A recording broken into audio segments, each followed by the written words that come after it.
पटाखा का आवाज़ सुनाता चारों ओर, पटाखा का आवाज़ सुनाता चारों ओर। रउआ सबके ऊपर खुशी बरसे घनघोर, रउआ सबके ऊपर खुशी बरसे घनघोर। आपके जीवन में हरदम हो तरक्की, आपके जीवन में हरदम हो तरक्की। ई दिवाली लावे आपके ज़िंदगी में अजोर, ई दिवाली लावे आपके ज़िंदगी में अजोर।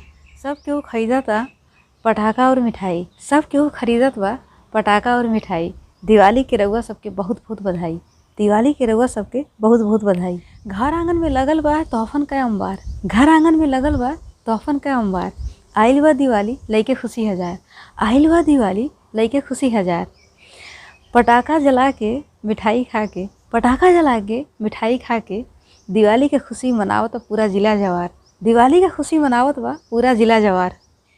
माता लक्ष्मी के खातिर सजल बा आरती के थाली, माता लक्ष्मी के खातिर सजल बा आरती के थाली। सुख समृद्धि लेके आइल बा ई दिवाली, सुख समृद्धि लेके आइल बा ई दिवाली। जेकरे घर में हो भगवान राम के कृपा, जेकरे घर पे हो भगवान राम के कृपा, ओकर का बिगाड़ पाई अमावस कई रात काली, ओकर का बिगाड़ पाई अमावस कई रात काली।